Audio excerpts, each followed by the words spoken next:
नमस्कार प्यारे साथियों। कैसे हैं आप सब? आई होप कि सब बढ़िया होंगे, बेहतरीन होंगे और बहुत ही बढ़िया तरीके से अपनी तैयारी कर रहे होंगे। तो चलिए भाई, मैं अंकित गंगवार आप सभी लोगों का एक प्यारी सी क्लास में बहुत बहुत स्वागत करता हूँ। भाई सभी लोग क्लास में बढ़िया तरीके से इसको देखने वाले हैं इस क्लास को, और इसमें हम लोग बढ़िया तरीके से क्वेश्चंस को करेंगे। तो आपको मैं बता दूं, मैं लगभग आपको 75 क्वेश्चंस स्पॉटिंग एरर के करा चुका हूँ, वो भी एडवर्ब चैप्टर पे बेस्ड। तो अब हम लोग 25 क्वेश्चंस और देखेंगे जो कि आपके सेंटेंस इंप्रूवमेंट के रहने वाले हैं, और ये एडवर्ब चैप्टर पे बेस्ड है। तो बढ़िया तरीके से हम इनको करेंगे, और आप ये मान के चलिए जितने भी कॉन्सेप्ट मैंने आपको स्पॉटिंग एरर के में क्वेश्चंस में बताए हैं वो सारे यहाँ पे अप्लाई होंगे, यानी कि आपको सारी चीज़ें यहाँ देखने को मिल जाएंगी, कुछ भी नया देखने को आपको नहीं मिलेगा। तो चलिए बढ़िया तरीके से क्वेश्चन पे आ जाइए। पहला क्वेश्चन आप लोगों के सामने है, क्वेश्चन पढ़िए। कह रहे scientist have predicted that the cultivation of rice will be affected severe. तो आपका जो इंप्रूवमेंट करने वाला पार्ट है वो ये है, इतना पार्ट है जो आपको इम्प्रूव करना है। तो सबसे पहले आप ये देखिए कि इम्प्रूव करने वाले पार्ट में अफेक्टेड दे रखा है। अब बी आपको इससे पहले वर्ब की फॉर्म दे रखी है, तो मैंने आपको अच्छे से बता रखा है कि जो बी की फॉर्म होती है उसके बाद या तो थर्ड फॉर्म आएगी या आईएनजी वाली आएगी। ये देखो थर्ड फॉर्म लगा रखी है। अब आप नोटिस करो, मैंने आपको एक बात और बताई थी कि भैया जी जो ये वाला इफेक्ट होता है ये आपका नाउन होता है, ठीक है। और ये जो ये वाला अफेक्ट होता है, ये वाला जो अफेक्ट होता है ये आपका वर्ब होता है। ये बात मैंने आपको बताई थी। तो आप मुझे बताइए, अगर मुझे आईएनजी वाली वर्ब चाहिए होगी तो मैं अफेक्ट को अफेक्टिंग करूंगा ना, इफेक्ट में आईएनजी थोड़ी ना लगा दूंगा। इसका मतलब ये गलत हो गया। आईएनजी वाली वर्ब और कहीं तो दे ही नहीं रखी, तो हमें चाहिए भी नहीं, हमें थर्ड फॉर्म ही चाहिए। तो अब आप एक बार मुझे बताओ, यहाँ पे फर्स्ट फॉर्म लगा दी, और मैंने आपको बताया था बी की फॉर्म के बाद फर्स्ट फॉर्म तो आ ही नहीं सकती, या तो आईएनजी वाली फॉर्म चाहिए या थर्ड फॉर्म चाहिए। यहां थर्ड फॉर्म है, यहां थर्ड फॉर्म है। अब गड़बड़ कहां है वो देखो।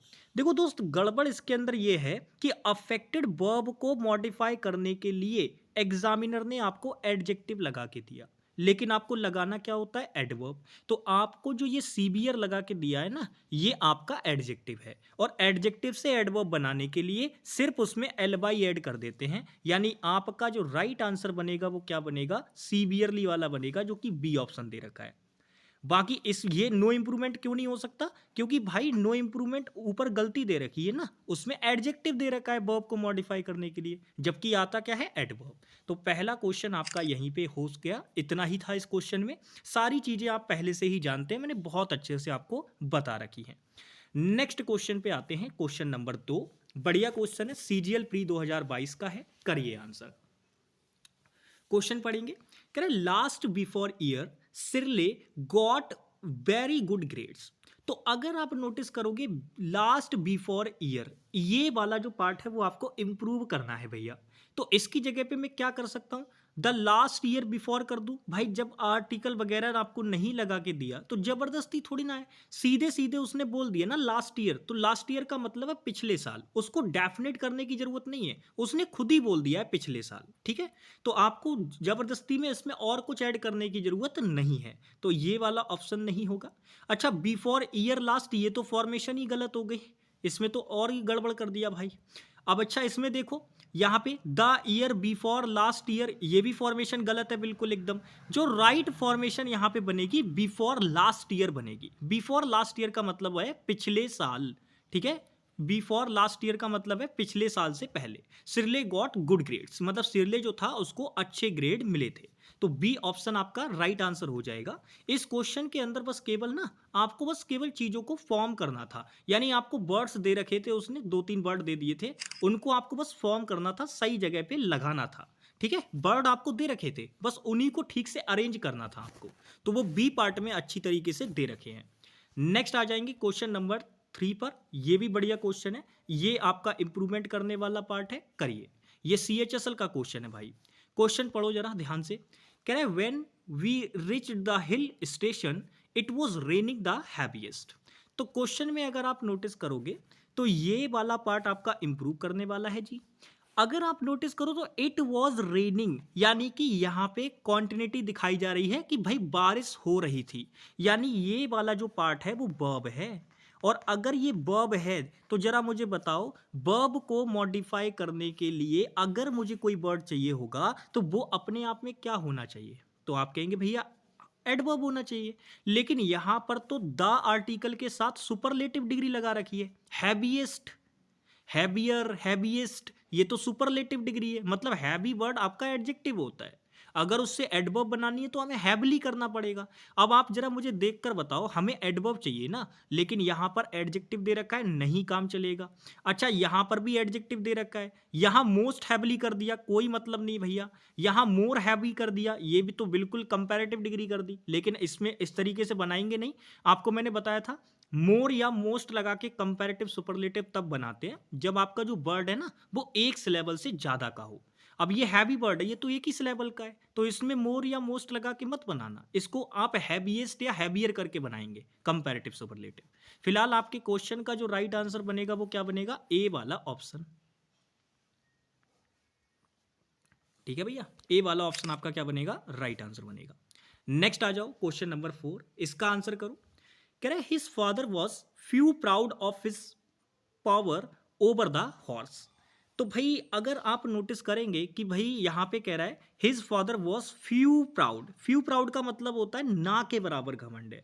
Of his power over the house, मतलब उनकी जो ताकत है घोड़े के ऊपर, उसमें मतलब उनको ना के बराबर घमंड है, ऐसा करके वो बताना चाह रहा है। देखो अगर मैं बात करूं, अगर आप कोशिश करोगे तो यहाँ पे जब भी किसी को अपनी ताकत का घमंड होता है तो वो थोड़ा थोड़ी ना होता है, ज़्यादा होता है, यानी निगेटिव सेंस में तो हमें नहीं चाहिए। बाकी अगर आपकी जानकारी के लिए मैं बताऊं तो आप अच्छी तरीके से जानते हैं, आपकी कुछ टर्म होती हैं, जैसे ए फ्यू हो गई टर्म, ऐसे ही आपके फ्यू टर्म हो गई, ऐसे ही द फ्यू टर्म हो गई।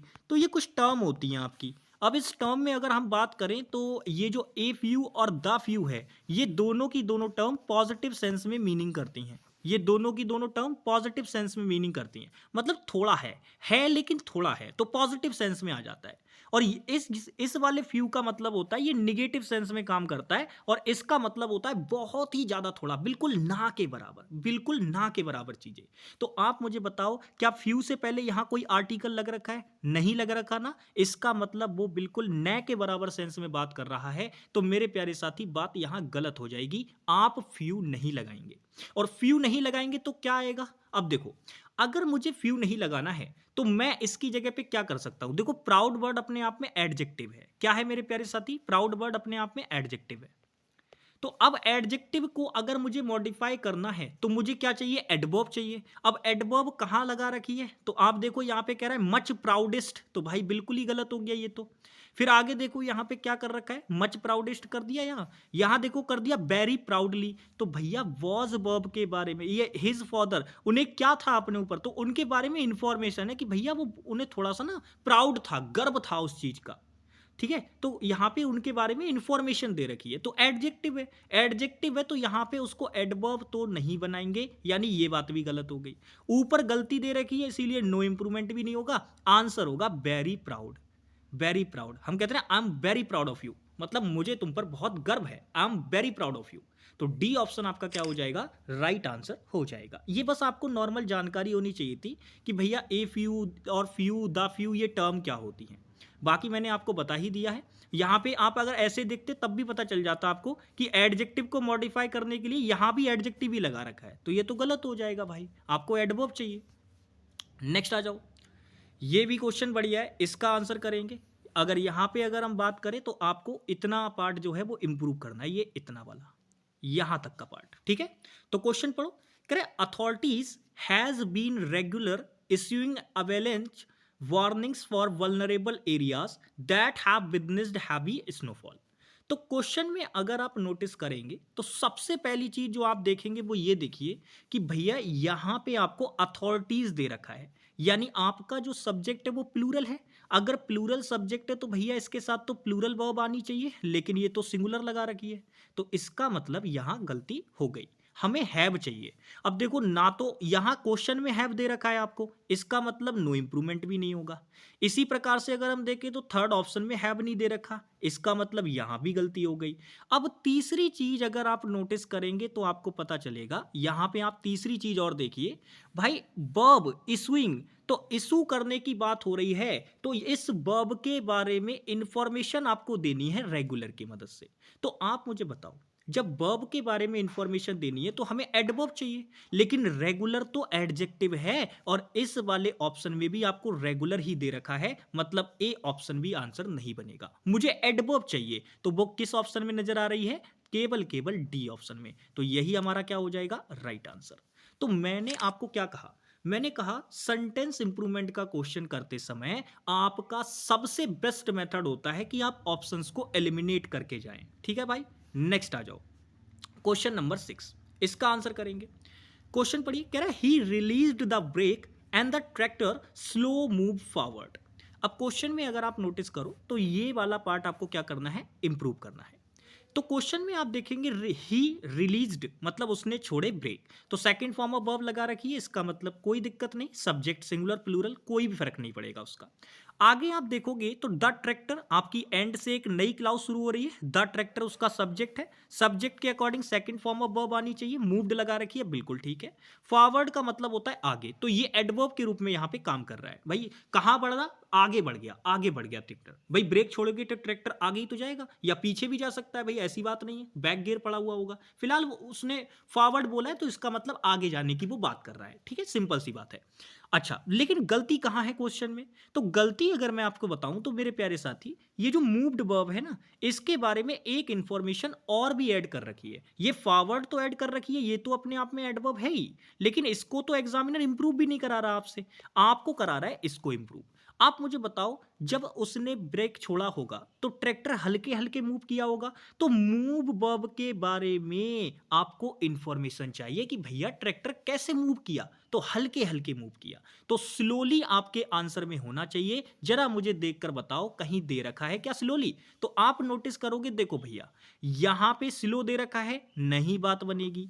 यहां पे स्लो दे रखा है, इसका मतलब नो इंप्रूवमेंट भी नहीं होगा। अब स्लोली यहां दे रखा है, यहां दे रखा है, अब दोनों में स्लोली दे रखा है, तो कहीं ना कहीं तो गलती करेगा एग्जामिनर। अब आप देख के मुझे बताओ, जब इधर पास्ट दे रखा है सेकंड फॉर्म ऑफ वर्ब, तो मुझे यहां भी तो सेकंड फॉर्म ऑफ वर्ब ही रखनी पड़ेगी, लेकिन एग्जामिनर ने यहां फर्स्ट फॉर्म लगा दी, मूव कर दिया, तो गलत हो गया भाई। इसका मतलब हमारे क्वेश्चन का आंसर क्या बच गया? Second option. तो मैंने क्या कहा? बस केवल केवल ऑप्शन एलिमिनेट करने हैं और आंसर निकालना है। इन क्वेश्चंस को करते समय एग्जाम में आपको ज्यादा समय नहीं लगेगा, बस आप ये मान के चलिए आपको जो समय लग रहा है बस मुझे बताने में लग रहा है, आपको करने में समय नहीं लगेगा ऐसे क्वेश्चंस को। चलिए नेक्स्ट आ जाइए, ये क्वेश्चन बढ़िया है, क्वेश्चन पढ़ो। कह रहा है Riya ran as fastly as a cheetah and saved the child from falling. तो क्वेश्चन में अगर बात करें तो मैंने आपको ये देखो सीजीएल मेंस का क्वेश्चन है भाई, सीधे सीधे जो चीज आपको बताई है वो सीजीएल मेंस में पूछी गई है। बताओ क्या कहा था हमने? हमने कहा था कि भाई फास्टली जैसा कोई शब्द नहीं होता, आपको चाहे एडवर्ब की जरूरत हो, चाहे आपको एडजेक्टिव की जरूरत हो, चाहे आपको एडवर्ब की जरूरत हो, चाहे आपको एडजेक्टिव की जरूरत हो, दोनों ही केसेस में आप किसका यूज करेंगे? फास्ट का यूज करेंगे। तो जरा मुझे आप देखकर बताइए कि भैया यहां तो फास्टली लगा रखा था, अब फास्टेस्ट नहीं बोलेंगे गलत हो जाएगा, फास्टर नहीं बोलेंगे गलत हो जाएगा, फास्टिंग भी नहीं बोलेंगे फास्ट बोलेंगे। अब आपके दिमाग में आएगा क्यों भैया बाकी तीन ऑप्शन क्यों उड़ा दिए? क्योंकि अगर हमें एडजेक्टिव चाहिए था, अगर हमें एडजेक्टिव चाहिए था तो आप हमें देखकर बताइए, क्या भैया ये एडजेक्टिव की सुपरलेटिव डिग्री नहीं है? क्या ये एडजेक्टिव की कंपैरेटिव डिग्री नहीं है? तो इनको क्यों नहीं लगाया? क्योंकि यहां पे एडजेक्टिव का एक कॉन्सेप्ट लागू हो रहा है। अगर आपने ध्यान से एडजेक्टिव चैप्टर पढ़ा होगा तो आपको ये चीज पता होगी। देखिए, एक यहां पे अगर आप देख पा रहे होंगे तो दो चीजें बन रही हैं, एज डॉट डॉट एज वाला स्ट्रक्चर यहां पे लागू हो रहा है कि भाई रिया दौड़ी उतनी तेज जितना कि तेज चीता दौड़ता है, भैया चीता दौड़ता है। तो यहां पे मैंने आपको बताया था, जब भी एज डॉट डॉट एज या सो डॉट डॉट एज वाला कॉन्सेप्ट बन जाए और बीच में आपको एडजेक्टिव लगाना हो तो मेरे प्यारे साथी वो एडजेक्टिव पॉजिटिव डिग्री में लगाया जाता है। क्या ये बात आपको याद है? तो अगर ये बात याद होती तो आप सेकंडों में आंसर मारते थर्ड वाला ऑप्शन। तो बस इतनी सी बात आपको जानकारी देखनी थी, बाकी सारी चीजें तो आप जानते ही हैं, ठीक है। तो सिंपल आपका आंसर क्या हो जाएगा? फास्ट हो जाएगा, ठीक है भाई। लेकिन अगर यहीं पे देन कंपैरेटिव कंजंक्शन लगा रखा होता तो फिर हम फास्ट नहीं लगाते, फिर फास्टर लगाते। लेकिन ऐसा नहीं दे रखा, यहां पे एज डॉट डॉट एज वाला स्ट्रक्चर है, ये देखो, ठीक है भाई। नेक्स्ट आ जाओ, ये क्वेश्चन नंबर 8 है, ये सीजीएल प्री 2022 का क्वेश्चन है। क्वेश्चन पढ़ो। कह रहा है the new shop that open last week are hardly sufficient stock of the products that it advertised about. तो क्वेश्चन में अगर आप देखेंगे तो आपको इंप्रूव करना है ये वाला पार्ट। क्वेश्चन में यहां पे आप नोटिस कीजिए, ये देखो open second form of verb दे रखी है, advertise second form of verb दे रखी है, यानी पास्ट दे रखा है। तो पास्ट दे रखा है तो सिंपल सी बात है, रहेगा तो पास्ट ही, यानी प्रेजेंट नहीं लगा सकते। तो यानी कि ये आर हार्डली दे रखा है, ये तो गलत हो गया। प्रेजेंट नहीं चाहिए, यहां प्रेजेंट है हटा दो, यहां प्रेजेंट है हटा दो। प्रेजेंट चाहिए ही नहीं, क्योंकि ओपन भाई पास्ट की घटना है, सेकंड फॉर्म ऑफ वर्ब, आगे भी पास्ट की ही घटना दे रखी है, तो आपको लगाने की जरूरत ही नहीं है, आपको सीधा सीधा पास्ट चाहिए। अब आप देखो यहां पे हार्डली के साथ में हैड पास्ट दे रखा है, यहां भी पास्ट दे रखा है, लेकिन अब यहां पे केवल बस आपको इतनी बात पता होनी चाहिए कि भाई दो नेगेटिव एडवर्ब एक साथ नहीं आ सकती। अब आप समझो, आपने हार्डली भी लगा दिया, आपने नॉट भी लगा दिया, तो क्या ये दो नेगेटिव एडवर्ब एक साथ नहीं आ जाएंगी? तो आप कहेंगे भैया बिल्कुल, ये तो दोनों एक साथ आ गई। तो इसका मतलब ये वाला ऑप्शन भी खत्म हो गया। अब हमारे पास केवल एक ही ऑप्शन बच रहा है, वो है बी वाला ऑप्शन। तो इस क्वेश्चन को एलिमिनेट करके आंसर निकालना बहुत ही इजी था। बस आपको ये देखना था कि भैया प्रेजेंट तो लगा ही नहीं सकते हम, तो दो ऑप्शन में तो प्रेजेंट ही दे रखा था, ऐसे कट गए ये। फिर आपने आगे चीज देखी कि भाई हार्डली तो निगेटिव एडवर्ब होती है, अगर ये निगेटिव एडवर्ब है तो इसके साथ दूसरी निगेटिव एडवर्ब भी आप नहीं लगाएंगे, या कोई भी निगेटिव वर्ड आप इसके साथ नहीं अप्लाई कर सकते, वो चीज गलत हो जाएगी। तो यहां पे फिर ये वाला ऑप्शन भी कट गया, केवल एक ही ऑप्शन बच गया, क्योंकि तीन कट गए तो एक ही बचा, वही आपका आंसर हो जाएगा। चलिए बहुत बढ़िया, नेक्स्ट क्वेश्चन पे आ जाएंगे। ये भी बढ़िया क्वेश्चन है। क्वेश्चन पढ़िए भाई। कह रहा है they came forward to help the children in distress. तो ये हेड कांस्टेबल दिल्ली पुलिस का क्वेश्चन है, एसएससी ही इसको कंडक्ट कराती है। तो जरा करिए जरा इस क्वेश्चन का आंसर, इंप्रूव करने वाला पार्ट ये है। तो अगर आप देखोगे दे आपका सब्जेक्ट दे रखा है, सब्जेक्ट के लिए came second form of verb है, तो कोई फर्क नहीं पड़ेगा, केम ही रहने देंगे। देखो तीनों ऑप्शन में केम ही दे रखी है। अच्छा आगे आप देखोगे फॉरवर्ड्स कर दिया। मेरे प्यारे साथी अभी जस्ट मैंने पीछे आपको बताया था कि ये जो फॉरवर्ड वर्ड होता है ये आपका क्या होता है भाई, जो ये फॉरवर्ड वर्ड होता है ये क्या होता है? तो मैंने अभी आपको बताया था कि ये एडवर्ब होता है, इसका मतलब होता है आगे बढ़ने के सेंस में, तो ये एडवर्ब है। अगर एडवर्ब है तो इसमें एस तो नहीं लगेगा, तो गलत कर दिया, ये एस लगा रखा है। अच्छा यहाँ पे ईडी, अब देखो हमें चाहिए केम फॉरवर्ड, चाहिए हमें केम फॉरवर्ड लिखा हुआ होना चाहिए। यहां केम फॉरवर्ड दे रखा है, यहां केम फॉरवर्ड दे रखा है, बाकी ना तो यहां दे रखा है ना यहां दे रखा है, मतलब नो सब्स्टिट्यूशन भी नहीं होगा। अब दो ऑप्शन हमारे पास बचे जहां पे केम फॉरवर्ड लिखा हुआ है, लेकिन आपको बस अब इतनी सी बात पता होनी चाहिए कि भाई अगर इन्फिनेटिव हम अप्लाई करते हैं तो टू के बाद वर्ब की फर्स्ट फॉर्म आती है। जरा देखकर बताओ क्या यहां टू के बाद वर्ब की फर्स्ट फॉर्म दे रखी है?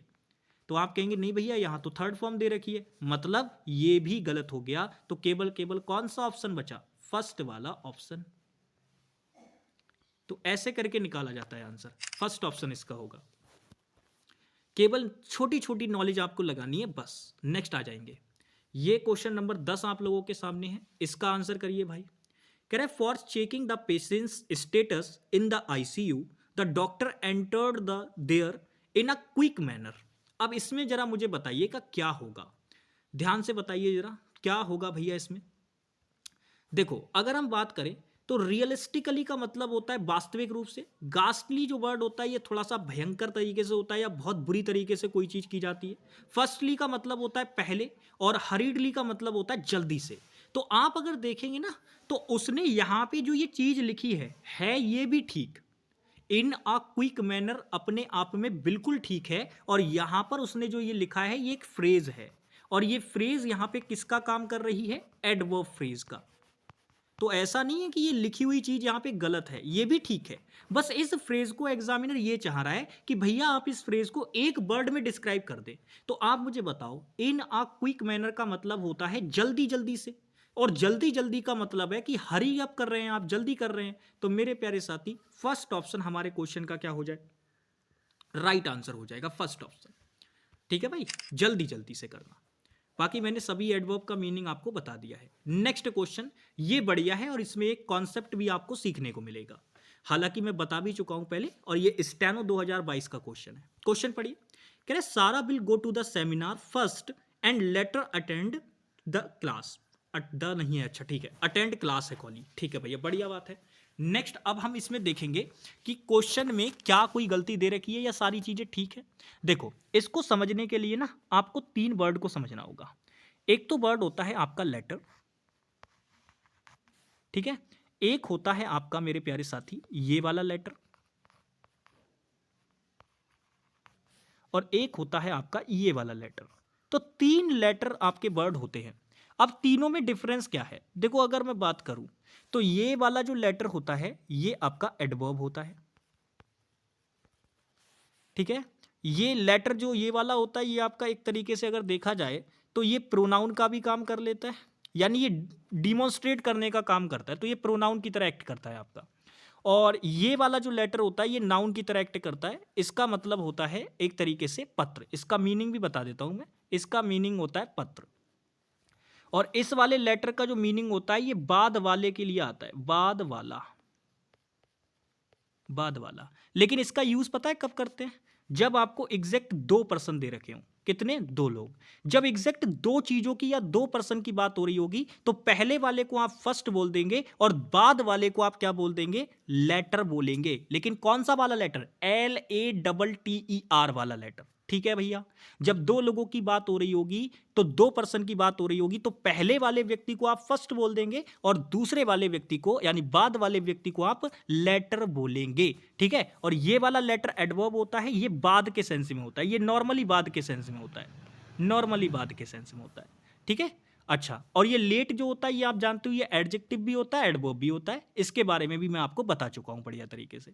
तो ये डिफरेंस आपके माइंड में क्लियर होना चाहिए। फिलहाल आप मुझे बताइए, अगर आप यहां पे देखोगे कि Sara will go to the seminar first, यानी पहले सारा जो है वो सेमिनार में जाएगी और बाद में जो है वो क्लास अटेंड करेगी। तो मैंने कहा आप अगर देखोगे तो यहां पे हमें नॉर्मल बाद का सेंस चाहिए, नॉर्मल बाद का सेंस चाहिए हमें, बाद वाला नहीं। 2 चीजों में से कोई ऐसा नहीं कि पहले ये बात हुई फिर दूसरी बात वो होगी, ऐसी बात नहीं है। मतलब ये है कि पहले ये काम करेगी उसके बाद ये वाला काम करेगी, मतलब नॉर्मल सेंस में चाहिए। तो लेटर यहां ये वाला बिल्कुल परफेक्ट है, इसको बदल के आप ये वाला लेटर करने की कोशिश मत करना वरना बात गलत हो जाएगी। समझ में आ गई बात? बिल्कुल। तो यहां पे अगर हम बात करें, नो सब्स्टिट्यूशन रिक्वायर्ड आपके क्वेश्चन का राइट आंसर बनेगा। इसमें कोई रिक्वायरमेंट की जरूरत नहीं है। ये वाला लेटर मैंने आपको बताया, जब 2 लोगों की बात हो रही होती है तब हम पहले वाले को बताने के लिए फर्स्ट का यूज करते हैं और बाद वाले व्यक्ति को बताने के लिए लेटर यानी LATTER का यूज करते हैं। ये वाला लेटर आपका पत्र का मीनिंग करता है, पत्र का, ठीक है। ये वाला लेटर जो होता है किसका मीनिंग करता है? पत्र का। और ये लेट का मतलब देरी के सेंस में होता है। एडजेक्टिव की बात करो चाहे एडवर्ब की बात करो, ठीक है भैया, दोनों ही सेंस में। चलो बहुत बढ़िया, ये भी हो गया। नेक्स्ट आ जाओ। नेक्स्ट क्वेश्चन नंबर 12 है आप लोगों के सामने, इसका आंसर करिए। कह रहा है I worked hardly to earn bread and butter for my family. देखो, ब्रेड एंड बटर का मतलब क्या होता है? ब्रेड एंड बटर का मतलब होता है इतना पैसे कमा पाना जिससे आपकी केवल रोजी रोटी चल पाए, उसको ब्रेड एंड बटर कहा जाता है। तो क्वेश्चन में अगर आप नोटिस करोगे तो ये वाला पार्ट आपको इंप्रूव करना है। क्वेश्चन कह रहा है आई वर्क हार्डली, तो हार्डली नहीं, वो कह रहा है कि मैं कठिन परिश्रम करता हूं, बहुत ज्यादा काम करता हूं अपनी फैमिली के लिए, रोजी रोटी कमाने के लिए, ठीक है। अपनी फैमिली के लिए रोजी रोटी कमाने के लिए मैं बहुत ज्यादा मेहनत करता हूं। तो हार्डली का मतलब तो ना के बराबर काम करने के सेंस में आ जाएगा ना। तो हमें हार्डली वर्ड नहीं चाहिए, जितनी भी जगह पे हार्डली दे रखा है सबको काट दो। तो यहां दे रखा है हार्डली, ऊपर क्वेश्चन में भी दे रखा है, मतलब नो इंप्रूवमेंट भी नहीं होगा। अब देखो, अगर मैंने हार्डेस्ट लगाया तो इसका मतलब यह है कि मैं हार्ड वर्ड को एज एन एडजेक्टिव यूज कर रहा हूं, और एडजेक्टिव की कौन सी डिग्री? Superlative degree. लेकिन क्या इसकी जरूरत है? तो आप कहेंगे नहीं सर, हमें एडजेक्टिव सेंस में यहां हार्ड चाहिए ही नहीं, हमें इसको किस सेंस में चाहिए होगा? एडवर्ब सेंस में। तो जब हमें इसे एडवर्ब सेंस में चाहिए होगा तो मेरे प्यारे साथी हार्डेस्ट हम करेंगे ही नहीं, हम इसको हार्ड ही रखेंगे। यानी कि बी I work hard to earn money, ऐसे बोलना पड़ेगा। यानी बी वाला पार्ट आपका क्या होगा? Right answer. समझ में आ गई बात। यहाँ पे हार्डेस्ट करके उसने पहले वाले ऑप्शन में ये इसलिए दिया क्योंकि वो एडजेक्टिव की सुपरलेटिव डिग्री लगा रहा था, जबकि हमें एडवर्ब चाहिए ही नहीं, क्योंकि हमें वर्क वर्ब के बारे में इंफॉर्मेशन बतानी है। और वर्ब के बारे में इंफॉर्मेशन मतलब हम इसी वर्ड को एडवर्ब की तरीके से यूज कर सकते हैं, तो हम वही यूज कर रहे हैं। मैंने आपको सारी बता रखी है, ऐसी कुछ भी नहीं छोड़ी है जो आपसे क्वेश्चन पूछ ले इधर उधर बचा के। चलो नेक्स्ट आ जाओ, क्वेश्चन पढ़ेंगे 13 नंबर। कह रहा है caffeine is a diuretic that makes you urinate more often. अब क्वेश्चन में बताइए इसमें क्या गड़बड़ है। देखो सबसे पहले अगर हम देखें तो क्वेश्चन कह रहा है कि जो कैफीन होती है वो डाईयूरेटिक होती है, और ये क्या करती है, आपको यूरिनेट करती है मोर ऑफन, यानी जितना आप नॉर्मली यूरिनेट होते हैं उससे ज़्यादा थोड़ा सा। मोर ऑफन का मतलब है उससे थोड़ा सा ज़्यादा। तो अब क्वेश्चन में अगर आप नोटिस करेंगे तो क्या कोई गलती दे रखी है भाई, तो चलिए चेक करते हैं इसको। देखो अगर आपने बोला मोर मच ऑफन तो ये बात तो गलत हो जाएगी, क्योंकि आपको कंपैरेटिव डिग्री अगर लगानी है, अप्लाई करनी है, तो उस केस में आपको क्या करना होगा, मोर ऑफन तो लगा रहना ही देना होगा ये चीज। और आपको इसको भी अगर थोड़ा सा एम्फेसाइज करना है, अगर आपको इसको भी थोड़ा सा एम्फेसाइज करना है तो आप मच इससे आगे लगा सकते हैं, लेकिन यहाँ बीच में लगा दिया, बीच में लगा दिया तो बात गलत हो गई। यहाँ पे मैनी कर दिया, भाई मैनी ऑफन नहीं, ऑफन का मतलब होता है अक्सर, तो मैनी नहीं। अगर इसको भी आपको एम्फेसाइज करना है तो आपको एडवर्ब लगानी होगी, बट मेरे प्यारे साथी ये जो मैनी वर्ड होता है ना, ये आपका एडजेक्टिव होता है। क्या होता है, एडजेक्टिव होता है, तो ये तो वैसे ही नहीं आएगा, खत्म करो इसको। अच्छा ऑफनली कर दोगे तो मैंने आपको बताया था कि भाई ऑफन वर्ड अपने आप में ही एडवर्ब है, ऑफन वर्ड अपने आप में ही एडवर्ब है, इसको ऑफनली करने की कोई जरूरत नहीं है, तो ये भी खत्म। यानी अब हम समझ गए कि भाई क्वेश्चन में कोई इंप्रूवमेंट नहीं चाहिए। हालांकि इस क्वेश्चन को पढ़ते ही मैं समझ गया था कि इसमें कोई इंप्रूवमेंट नहीं चाहिए, बट फिर भी मुझे आपको हर ऑप्शन को एलिमिनेट करके दिखाना था, ताकि आप भी पेपर में इस टाइप से ऑप्शन को एलिमिनेट कर पाएं। चलिए नेक्स्ट आ जाइए, ये क्वेश्चन नंबर 14 है, इसका आंसर कीजिए। कह रहा है he knows how bad I wanted a baby.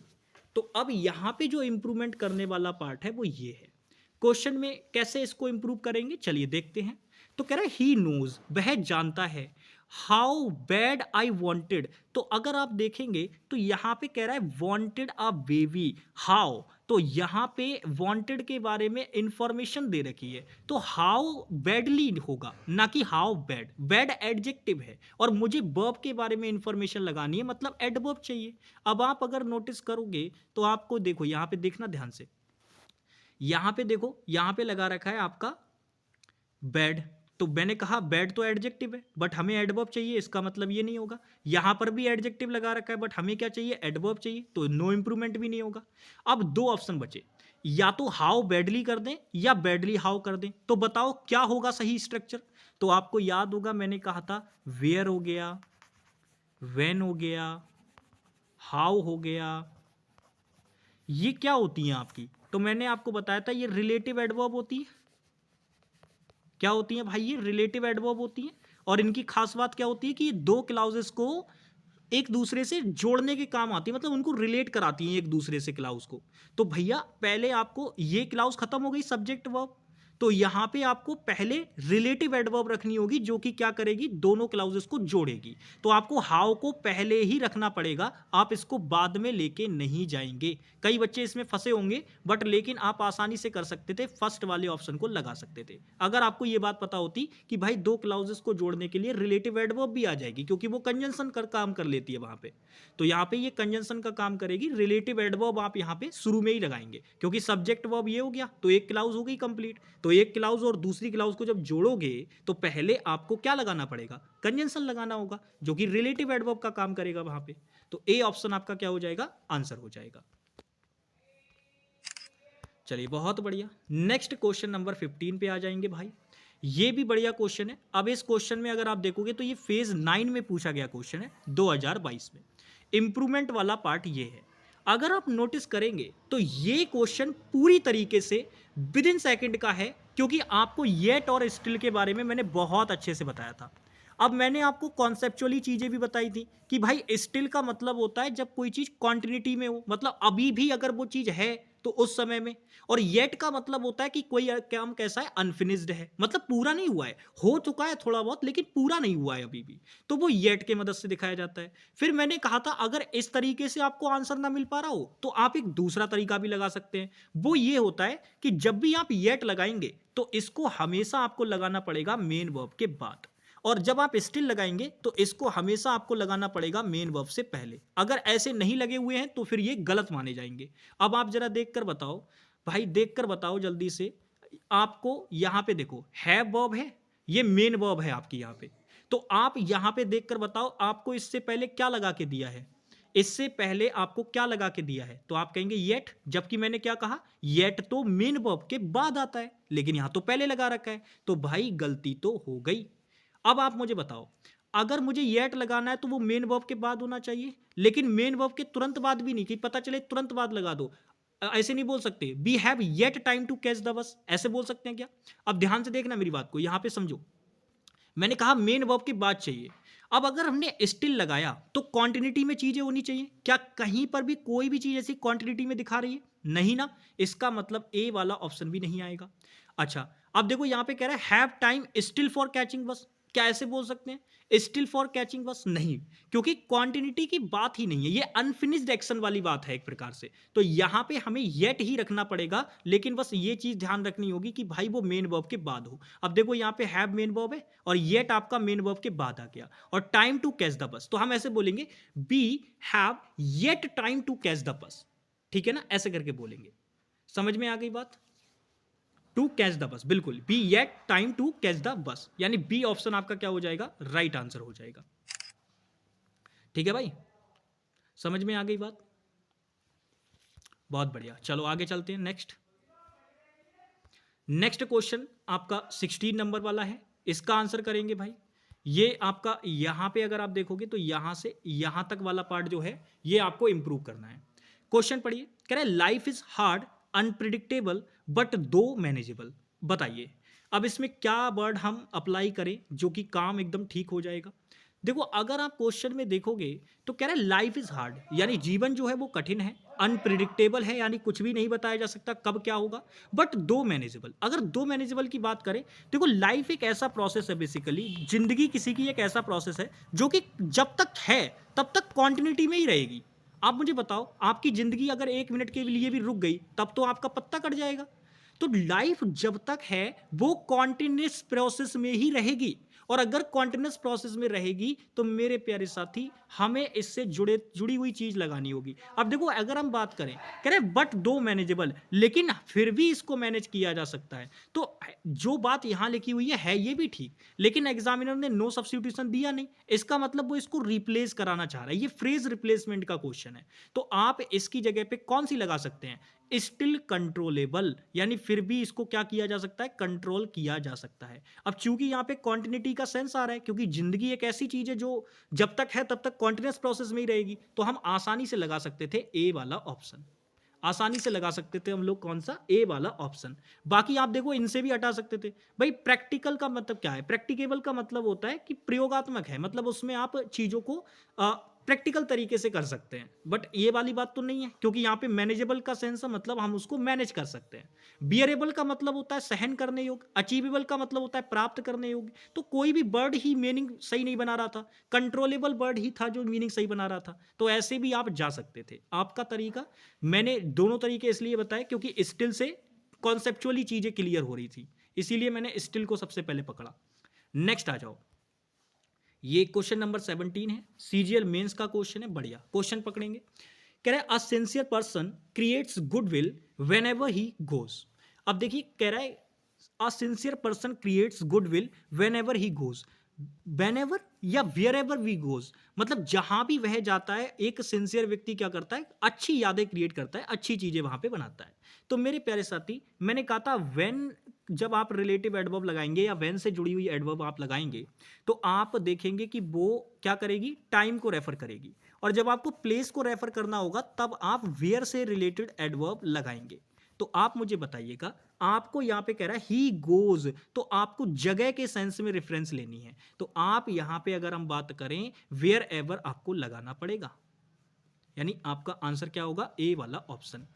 अच्छा, कई बच्चों के दिमाग में आ रहा होगा इफ एवर का तो देखो कोई मतलब ही नहीं है, लॉजिक नहीं है इसका कुछ भी। नो इंप्रूवमेंट होगा नहीं क्योंकि ऊपर गलती दे रखी है भाई, यहाँ पे टाइम के सेंस में नहीं, हमें जगह के सेंस में चाहिए। अब कई बच्चे यहाँ पे हो सकता है समवेयर में फंस गए हो कि भैया समवेयर क्यों नहीं लगाया। दोस्त समवेयर इसलिए नहीं लगाया क्योंकि यहाँ पे अगर हम बोल देंगे समवेयर तो इसका मतलब हो जाएगा कहीं वो जाता है, कहीं कहीं। हमें कहीं नहीं, हमें उस सेंस में देना है क्योंकि हमें पता नहीं है वो कहाँ जा रहा है। समवेयर का मतलब होता है कहीं गया है, ऐसे करके। तो ऐसे नहीं, हमारे कहने का मतलब है जहां कहीं भी बह जाता है। तो अगर ऐसी सेंस देनी है तो हमें यहां पे क्योंकि वाइड सेंस देनी है। अब देखो अगर मैंने समवेयर लगाया तो इसकी जो सेंस होगी ना वो वाइड नहीं जाएगी उतनी ज्यादा, इसकी सेंस थोड़ी सी मतलब अपनी रिस्ट्रिक्टेड रहेगी। लेकिन जैसे ही बोला वेन एवर वेयर एवर का मतलब हो गया अब ये सेंस जो है वो वाइड हो गई बहुत ज्यादा। मतलब आपको बस यही ध्यान रखना है, अगर आपने समवेयर बोला तो इसका मतलब यह है कि जो सेंस है वो रिस्ट्रिक्टेड हो गई कहीं के लिए, स्पेशली किसी जगह की बात कर रहा होगा कि कहीं गया है, बात खत्म।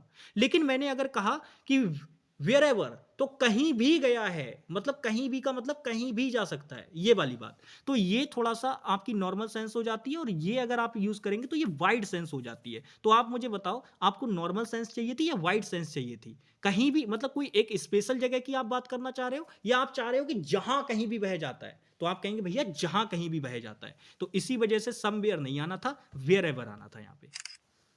ठीक है भाई, नेक्स्ट आ जाओ। ये क्वेश्चन नंबर 18 है, ये भी सीजीएल मेंस का क्वेश्चन है। क्वेश्चन पढ़ो, ये तो बिल्कुल आपके कॉन्सेप्ट पे बेस्ड है। कह रहा है this placed is too much noisy. तो क्वेश्चन में आप देखोगे नॉइजी आपका एडजेक्टिव है और मैंने आपको टर्म बहुत अच्छे से बता रखी है कि भाई ये जो मच टू टर्म होती है या जो आपकी टू मच टर्म होती है, इनको मैंने लगाना बहुत अच्छे से बताया हुआ है आपको। मैंने आपसे कहा था कि भाई मच टू टर्म आप तब लगाएंगे जब आपको डेफिनेटली कोई एडजेक्टिव दे रखा हो। लेकिन अगर एडजेक्टिव दे रखा है और उसके साथ अगर नाउन इंक्लूडेड है तब आप टू मच टर्म का यूज करेंगे। लेकिन अगर केवल एडजेक्टिव दिया हुआ है तब आप मच टू टर्म का यूज करेंगे। तो आप जरा मुझे देखकर बताइए, यहां पर ये नॉइजी वर्ड क्या दे रखा है? तो आप कहेंगे भैया एडजेक्टिव है। एडजेक्टिव है तो इससे पहले मुझे कौन सी टर्म लगानी चाहिए थी? मच टू वाली। लेकिन एग्जामिनर ने क्या लगा रखी है? Too much. तो गलती हो गई, मच टू टर्म होनी चाहिए। क्या कहां पे दे रखी है भाई? देखो अगर आप ध्यान से देखोगे तो यहां पे कह रहा है मच टू मच नॉइजी, गलत हो जाएगा, कोई मतलब नहीं है। यहां पे टू मच नॉइजी दे सकते हैं क्या? बिल्कुल भी नहीं, गलत होगा। यहां पे मच नॉइजी बोल सकते हैं क्या? देखो मच नॉइजी बोल सकते हैं, कोई दिक्कत नहीं है। लेकिन आपको ना थोड़ा निगेटिव सेंस में मीनिंग करना है, निगेटिव सेंस में मीनिंग करना है। और अगर निगेटिव सेंस में मीनिंग करना है तो वो मच के साथ तो बन ही नहीं पाएगा। हम बोलेंगे टू नॉइजी, टू नॉइजी बोलेंगे तब ज्यादा बेटर रहेगा क्योंकि निगेटिव सेंस में बोलना है। तो this place is too noisy ऐसे बोलेंगे क्योंकि निगेटिव स्टेटमेंट बनानी है तो निगेटिव एडवर्ब लगानी पड़ेगी। यानी हमारा जो राइट आंसर बनेगा वो बनेगा सी वाला ऑप्शन। सी वाला ऑप्शन हमारा क्या बनेगा? राइट आंसर बनेगा। बाकी देखो कॉन्सेप्ट अप्लाई तो करवाया क्योंकि ये चीज गलत करनी थी एग्जामिनर को, लेकिन उसने मच टू वाला ऑप्शन ही नहीं दिया सही करके। अगर मच टू वाला ऑप्शन देता तो हम उसको लगाते। अब यहां पे दिया तो है लेकिन आगे ये चीज गलत कर दी ना उसने, ये तो फिर बहुत ज्यादा सुपरफ्लोस चीजें हो जाएंगी।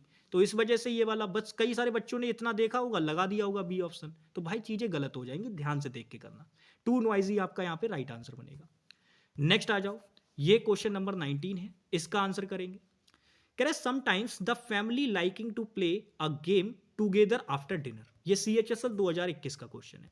तो क्वेश्चन में आप देखो समटाइम्स का मतलब होता है कभी कभी। द फैमिली ये सिंगुलर सब्जेक्ट है तो इसके साथ सिंगुलर वर्ब आनी चाहिए। लाइकिंग डायरेक्ट ING वाली फॉर्म लगा रखी है, पॉसिबल नहीं है, गलत हो जाएगा। यानी नो इंप्रूवमेंट तो नहीं हो सकता। अब नो इंप्रूवमेंट नहीं हो सकता तो क्या होगा? देखो द फैमिली आपका सिंगुलर सब्जेक्ट है तो सिंगुलर वर्ब आनी चाहिए। आर प्लूरल लगा रखी है, हटा दो, ये ऑप्शन भी नहीं होगा। अच्छा समटाइम्स द फैमिली लाइक्स, अब देखो ये समटाइम कर दिया। अगर मैंने समटाइम कर दिया तो इसकी सेंस थोड़ी कम रह जाएगी, यानी ये थोड़ा रिस्ट्रिक्टेड हो जाएगा कि कभी कभी, मतलब ऐसा होता है कि हमारी फैमिली जो है वो गेम खेलना पसंद करती है डिनर के बाद। लेकिन जैसे ही मैंने समटाइम्स बोला तो इसका मतलब हो जाएगा कभी कभी, यानी कि होता है कभी कभी, जैसे मान लो हर हफ्ते में एक दो दिन कर लिया, या मतलब थोड़ी सी वाइड सेंस देने के लिए। तो वाइड सेंस देने के लिए हमें यहाँ पे सम टाइम वाला ऑप्शन नहीं लगाना होगा, ये वाला ऑप्शन मत लगाना, बी वाला गलत हो जाएगी बात। आंसर आएगा आपका कौन सा? ए वाला option, sometimes the family likes, ये वाली बात है। ठीक है भाई, नेक्स्ट आ जाएंगे, ये क्वेश्चन नंबर 20 है, करिए इसका आंसर। क्वेश्चन पढ़ेंगे, सीपीओ मेंस का क्वेश्चन है ये। कह रहा है he went to foreign for higher education. अब क्वेश्चन जब नॉर्मली बच्चा पढ़ेगा तो उसको लगेगा यार ये तो ठीक है, जबकि सीपीओ मेंस का क्वेश्चन है तो क्वेश्चन में एग्जामिनर ने दम भी रखा है, बच्चे को लगेगा ठीक है। लेकिन क्या मैंने आपको ये चीज नहीं पढ़ाई थी कि भाई ये जो फॉरेन वर्ड होता है ये पार्ट्स ऑफ स्पीच के अनुसार एडजेक्टिव होता है? क्या ये बात मैंने आपको नहीं बताई थी? तो आप कहेंगे जी भैया बिल्कुल बताई थी आपने। दूसरी चीज अगर मैं आपसे पूछूं तो मैंने क्या आपको इसके साथ साथ एक वर्ड और भी था जिसकी जानकारी दी थी? जब मैं आपको अबोर्ड और अब्रॉड में डिफरेंस बता रहा था तब मैंने आपको ये बताया था और मैंने कहा था कि आगे इस पर बेस्ड क्वेश्चन बनेगा। देख लो आ गया उसी पे बेस्ड क्वेश्चन। तो मैंने आपसे कहा था कि भाई फॉरेन का मतलब होता है विदेश और ये वर्ड आपका एडजेक्टिव होता है। फॉरेन कंट्रीज, फॉरेन लंच वगैरह कुछ भी, मतलब फॉरेन जो वर्ड है वो किसी ना किसी चीज की क्या करेगा, डिस्क्राइब करेगा किसी चीज के बारे में। ठीक है भाई, फॉरेन आउटफिट्स कुछ भी बोलो तो वो अपने आप में ना एडजेक्टिव वर्ड है। अब आप मुझे बताओ, अगर ये टू वर्ड प्रेपोजिशन है तो मुझे इसके बाद इसका ऑब्जेक्ट चाहिए होगा। और आप ये बात अच्छी तरीके से जानते हैं कि ऑब्जेक्ट का काम या तो कोई नाउन करेगा या कोई प्रोनाउन करेगा, और तो कोई नहीं कर सकता ना। पर ये तो एडजेक्टिव है, और अगर ये एडजेक्टिव है तो ये ऑब्जेक्ट का काम तो कर ही नहीं सकता। इसका मतलब यहां गलती हो गई। अब देखो, अब मुझे किसी भी कीमत पे टू फॉरेन तो बोलना ही नहीं है क्योंकि गलत हो जाएगी बात। टू फॉरेन बोलना नहीं है मतलब नो सब्स्टिट्यूशन भी नहीं होगा। अब क्या बोलूं, क्या मैं वेंट टू अब्रॉड बोल दूं या वेंट अब्रॉड बोलूं? तो आपको याद होगा मैंने अब्रॉड वर्ड के बारे में बहुत अच्छे से आपको जानकारी दी थी और मैंने वहां आपको बताया था कि ये जो अब्रॉड वर्ड होता है ये पार्ट्स ऑफ स्पीच के अकॉर्डिंग एडवर्ब होता है। एडवर्ब का मतलब है कि ये अपने आप में ना वर्ब की इंफॉर्मेशन है कि भाई वो गया, कहां गया, अब्रॉड। अब्रॉड मतलब विदेश, तो विदेश के सेंस में तो है, लेकिन ये अपने आप में एडवर्ब होता है। तो ये वर्ब के बाद तुरंत आ जाएगा। इसको कनेक्ट करने के लिए आपको कोई प्रेपोजिशन लगाने की जरूरत नहीं है। यानी ए वाला ऑप्शन भी आंसर नहीं होगा, बी वाला भी नहीं होगा, सी वाला भी नहीं होगा। तो जो बच गया वही हमारा आंसर है, यानी डी वाला ऑप्शन। डी वाला ऑप्शन आपका क्या हो जाएगा, राइट आंसर हो जाएगा। चलिए बहुत बढ़िया, नेक्स्ट क्वेश्चन पे आ जाएंगे, क्वेश्चन नंबर 21। इस क्वेश्चन का आंसर कीजिए भाई। ये सीपीओ टीयर 1 का क्वेश्चन है। क्वेश्चन पढ़ेंगे, कह रहे Suman perform at the festival well yesterday. तो क्वेश्चन में अगर हम बात करें तो पहले आपको लगाना होगा परफॉर्म। परफॉर्म हाउ बताना पड़ेगा ना, परफॉर्म वर्ब के बारे में आपको इंफॉर्मेशन देनी पड़ेगी कि भाई सुमन ने परफॉर्म किया, कैसे परफॉर्म किया ये बताना पड़ेगा। तो अगर हम बात करें इसको लिए पहले आपको एडवर्ब देनी पड़ेगी, उसके बाद आप बताएंगे कि कहाँ परफॉर्म किया, किस चीज में परफॉर्म किया और कब किया, वो चीजें बाद में बतानी होंगी। यानी आपको ये बात पता होनी चाहिए कि परफॉर्म वर्ब के लिए पहले एडवर्ब चाहिए। तो हमारा आंसर जो शुरू होगा वो वेल एडवर्ब से शुरू होना चाहिए। देखो ये रही एडवर्ब और ये रही, और मैंने कहा था टाइम एडवर्ब जो होती है टाइम बताने वाली वो मोस्ट ऑफ केसेस में तो लास्ट में ही आती है, आपने देखा भी होगा। टाइम बताने वाली जितनी भी एडवर्ब होती है ना, टाइम और प्लेस बताने वाली, वो लास्ट में ही आती है ज्यादातर। तो फिलहाल यहाँ पे वेल एडवर्ब को हमें परफॉर्म के जस्ट पास में रखना पड़ेगा। तो केवल एक ही ऑप्शन में, देखो यहाँ भी नहीं है, यहाँ भी नहीं है, देखो तो नो इंप्रूवमेंट भी नहीं होगा। अब यहाँ पे भी नहीं है, देखो येस्टरडे टाइम एडवर्ब को पहले ले आए, गलत कर दिया। केवल एक ही ऑप्शन में है वेल, तो यही हमारा क्या हो जाएगा, राइट आंसर। ठीक है ना, तो हम क्या बोलेंगे, Suman perform well at the festival yesterday, ये वाली बात बनेगी। यानी सी वाला आपका ऑप्शन क्या होगा, राइट आंसर होगा। ठीक है भाई, तो यहाँ पे पहले परफॉर्म वर्ब के बारे में इंफॉर्मेशन हमने ऐड की, फिर हमने बताया कि उन्होंने कहाँ परफॉर्म किया, फिर हमने बताया कि कब किया। तो देखो यहाँ पे अगर आप देखोगे ये एडवर्ब ऑफ मैनर था, ये एडवर्ब ऑफ प्लेस एक तरीके से, क्योंकि ये फ्रेज में ये बताया गया कि कहाँ उन्होंने परफॉर्म किया था, किस चीज में परफॉर्म किया था, तो एट द फेस्टिवल, और फिर उन्होंने बताया कि कब किया था। तो ये तरीके से एकदम एकदम मैनेज हो रखी हैं सारी चीजें, तो इसी ऑप्शन को हमें आंसर लगाना था। नेक्स्ट आ जाओ भाई, ये रहा क्वेश्चन नंबर 22। ये सीजीएल टीयर 2 यानी सीजीएल मेंस का क्वेश्चन है। क्वेश्चन पढ़ेंगे, कह रहे the hotels were heavy booked for the festival in Banaras. तो क्वेश्चन में अगर आप देखेंगे तो इंप्रूवमेंट वाला पार्ट ये है, इसको आपको क्या करना है, इंप्रूव करना है। अब देखो सबसे पहली बात है, होटल्स जो हैं वो अपने आप तो बुक नहीं हो जाएंगे, कोई ना कोई बुक करेगा ही करेगा, यानी पैसिव सेंस तो बनेगी। दूसरी चीज अगर मैं बात करूं, जब मुझे एग्जामिनर ने यहां पास्ट लगा के हिंट दे दिया है तो मैं ये बात जानता हूं कि मुझे अपनी तरफ से इसे प्रेजेंट करने की तो कोई जरूरत नहीं है, यानी कि आर तो मैं नहीं लगाऊंगा किसी कीमत पे। अच्छा, अब यहाँ पे अगर हम बात करें, यहाँ पे बर के साथ में यहाँ थर्ड फॉर्म लगा रखी है बुक्ड, तो ये मेन वर्ब है। और अगर मुझे इस वर्ब के बारे में इंफॉर्मेशन चाहिए होगी तो मुझे क्या लगाना पड़ेगा, एडवर्ब लगानी पड़ेगी। लेकिन हैवी वर्ड तो अपने आप में एडवर्ब है ही नहीं, ये तो एडजेक्टिव है। तो इसका मतलब गलती तो हमें मिल चुकी है कि भाई हमें एडजेक्टिव लगा के दे रखा है, लेकिन हमें तो एडजेक्टिव नहीं चाहिए, हमें एडवर्ब चाहिए। तो आंसर में हैवी नहीं चलेगा भैया किसी भी कीमत पे। अब आप नोटिस करो, ऊपर गलती आपको मिल चुकी है। गलती इसलिए मिल चुकी है क्योंकि एग्जामिनर ने क्या कर रखा है, हैवी लगा रखा है, और हैवी लगा रखा है तो नो सब्स्टिट्यूशन नहीं होगा, ये भी गलत हो गया। अब आप नोटिस करो, यहाँ पे बर के साथ में आईएनजी वाली फॉर्म लगा दी, और मैंने आपको बताया था कि जब आप बी की फॉर्म के साथ में आईएनजी वाली फॉर्म लगा दोगे ना, तो फिर वो नॉर्मल सेंस बन जाएगी, वो भी कॉन्टिन्यूअस की। यानी फिर आप किसी चीज की कॉन्टिन्यूटी को दिखा रहे होंगे। तो आप मुझे बताइए, यहां पर मैंने आपको पहले ही बता दिया था, पहले ही क्लियर कर दिया था कि पैसिव सेंस बनेगी, क्योंकि होटल खुद से बुक नहीं हो जाएंगे, उनको बुक करने वाले लोग होंगे, लोगों के द्वारा वो बुक किया जाएगा। तो पैसिव सेंस तो हमें चाहिए ही चाहिए। इसका मतलब यहाँ पे बी ऑप्शन, जो ये सी वाला ऑप्शन है, ये भी गलत हो गया भाई। तो अब आपका बी वाला ऑप्शन भी कट गया, सी वाला ऑप्शन भी कट गया, और डी वाला भी कट गया। केवल एक ही ऑप्शन आपका बचा है आपके पास, वो है ए वाला ऑप्शन। तो यही हमारा क्या हो जाएगा, राइट आंसर हो जाएगा। ठीक है, बहुत बढ़िया। चलो नेक्स्ट आ जाओ, क्वेश्चन नंबर 23, इसका आंसर करेंगे भाई। ये सीजीएल टीयर 1 का क्वेश्चन है, बढ़िया क्वेश्चन है, इसका आंसर करेंगे। क्वेश्चन पढ़िए, कह रहा है I am very much pleased to see you here today. अब क्वेश्चन में गलती बताइए, गलती क्या है। देखो सबसे पहले आप चेक करोगे तो कह रहा है I am very much pleased to see you here today. अब क्वेश्चन में सबसे पहली चीज जो बच्चे देखेंगे वो ये देखेंगे कि भैया जी देखो, यहाँ पे टू नेगेटिव एडवर्ब लगा रखा है, और देखो यहाँ टू इन्फिनेटिव भी है। तो क्या मैं इसको लगा दूं तुरंत? कई सारे बच्चों ने इतना देखा होगा और लगा दिया होगा। बट मेरे प्यारे भाई, एक बार स्टेटमेंट को देख लो, ये स्टेटमेंट पॉजिटिव सेंस में है, तो नेगेटिव एडवर्ब तो मैं लगा ही नहीं सकता, बात गलत हो जाएगी अगर लगा दूंगा तो। समझ में आ गई बात? बात गलत हो जाएगी। तो इसका मतलब ये है कि अगर इसको मैंने लगाया तो बात गलत हो जाएगी। तो इसका मतलब सी वाला ऑप्शन तो नहीं आएगा। अच्छा, आई एम वेरी मच प्लीज्ड बोल सकता हूँ? जी बिल्कुल बोल सकता हूँ कि भाई मुझे बहुत ज़्यादा खुशी है, कि तुम्हें यहाँ देख के मुझे बहुत ज़्यादा खुशी हुई आज। तो ऐसा मैं बिल्कुल बोल सकता हूँ, आई एम वेरी मच प्लीज्ड। अब यहाँ पे देखो एक जगह पे क्या कर रखा है, प्लीजिंग कर रखा है, वेरी प्लीजिंग। तो भाई प्लीजिंग गलत हो जाएगा, क्योंकि जब भी आपको एडजेक्टिव के रूप में जरूरत होती है ना, तो आप वर्ब की थर्ड फॉर्म का यूज करते हैं, जो कि अपने आप में क्या होता है, पास्ट पार्टिसिपल होता है। ठीक है ना? तो ये अपने आप में ना, जो ये थर्ड फॉर्म होती है, इसको हम एज एन एडजेक्टिव भी यूज कर सकते हैं। तो यहां पे देखो थर्ड फॉर्म लगा रखी है, और ये यहां पे आई के बारे में इंफॉर्मेशन है कि भैया मैं कैसा हूं, बहुत खुश हूं। तो आई के बारे में इंफॉर्मेशन है ये प्लीज्ड, और ये वर्ब की थर्ड फॉर्म होते हुए भी यहां वर्ब का काम नहीं कर रही, ये यहां एडजेक्टिव के रूप में आई है। तो बिल्कुल ठीक है, यहाँ पे प्लीज्ड अपने आप में एडजेक्टिव होगा, तो हम ये प्लीजिंग तो इसको नहीं करेंगे। अब देखो नो इंप्रूवमेंट बचा और वेरी प्लीज्ड बचा।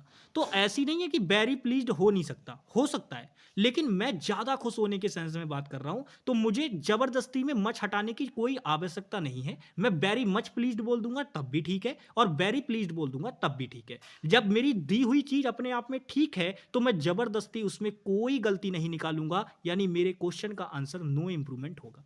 आई am very much please to see you here today, simple है, कोई दिक्कत वाली बात नहीं है। लेकिन हाँ, अगर यहां पे मच की जगह कुछ और लगा रखा होता, तब हम वेरी प्लीज्ड वाले ऑप्शन पे जाते। I am very pleased to see you here today, तब ऐसे बोलते। लेकिन वेरी मच प्लीज्ड भी बोल दोगे तब भी कोई गड़बड़ नहीं होगी, ठीक ही रहेगा वो। ठीक है भाई, तो ए ऑप्शन आपका क्या हो जाएगा, राइट आंसर हो जाएगा इसका। नेक्स्ट आ जाओ, ये रहा क्वेश्चन नंबर 24, करेंगे इसका आंसर। कह रहा है we have never seen so strong blizzard, अच्छा blizzard, the wind speed was 130 kilometre per hour. Okay, तो अगर आप नोटिस करेंगे तो यहां पे आप देखिएगा, आपको सो लगा के दिया। मैंने आपको सो में और सच में बहुत अच्छे से डिफरेंस बताया हुआ है। मैंने आपको सिखाया है कि सो जो होता है वो एडवर्ब होता है, और जो सच होता है वो आपका एडजेक्टिव होता है। और एडवर्ब भी होता है, ऐसी बात नहीं है, लेकिन मैंने आपको एक चीज बताई थी कि जो सो होता है ये तब आएगा जब आपको केवल केवल क्या दे रखा हो, कोई एडजेक्टिव दे रखा हो। मतलब एडजेक्टिव को ही मॉडिफाई करने के लिए सो एडवर्ब आएगी आपकी। लेकिन मैंने कहा था सच का यूज आप तब करेंगे जब आपको एडजेक्टिव के साथ में कोई ना कोई नाउन भी आपको दे रखा हो, मतलब नाउन होना स्पेशली है। अगर नाउन होगा तब आप सच का यूज करेंगे, और अगर केवल एडजेक्टिव होगा तब आप सो का यूज करेंगे। तो जरा मुझे बताइए, यहां स्ट्रॉन्ग एडजेक्टिव है? बिल्कुल है। तो स्ट्रॉन्ग एडजेक्टिव है तो मतलब सो एडवर्ब आ सकता है ना, लेकिन नहीं आएगा क्योंकि आगे ब्लिजार्ड वर्ड नाउन ऐड कर रखा है, यानी तूफान के सेंस में।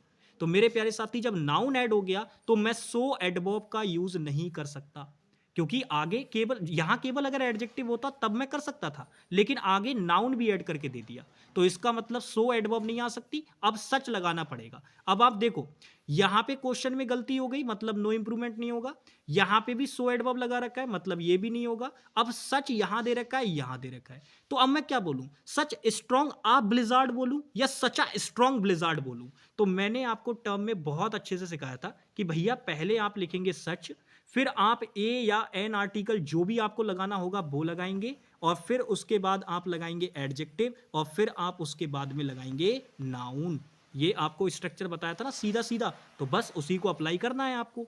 तो सिंपल आप देखोगे, यहाँ पे देखो सच लगा रखा है, फिर मैंने कहा ए और एन आर्टिकल में से कोई एक आएगा, देखो आ रखा है, फिर मैंने कहा था एडजेक्टिव आएगा, यहाँ पे देखो एडजेक्टिव लगा रखा है, और फिर मैंने कहा था लास्ट में आएगा नाउन, ये देखो, तो यहाँ पे नाउन लगा रखा है, यानी सी वाला ऑप्शन आपका क्या हो जाएगा? राइट आंसर हो जाएगा।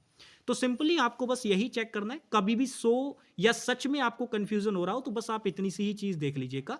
पार्ट्स ऑफ स्पीच के अनुसार दोनों देखो, सो तो केवल आपका एडवर्ब ही होता है, लेकिन जो आपका सच होता है वो एडजेक्टिव की तरह भी काम कर लेता है और एडवर्ब की तरह भी काम कर लेता है, दोनों तरीके से चलता है वो।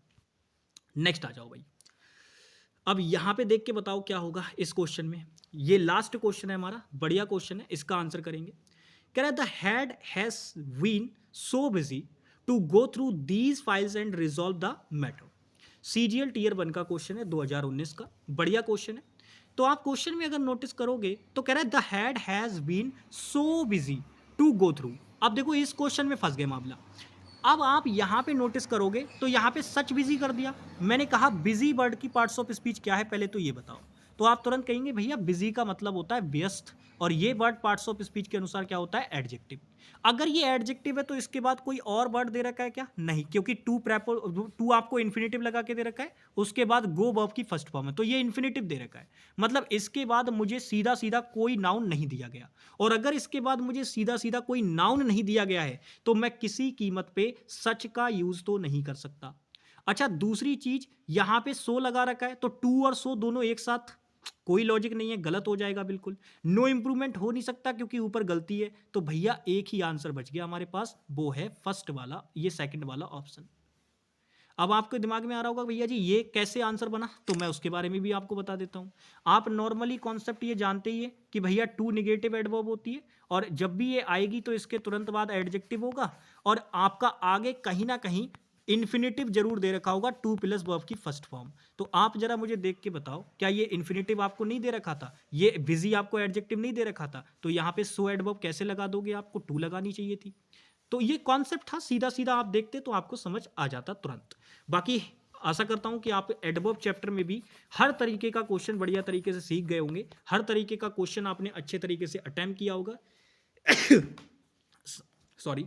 बाकी मिलते हैं आप लोगों से नेक्स्ट क्लास में, तब तक के लिए बाय बाय, टेक केयर, जय हिंद प्यारे भाई।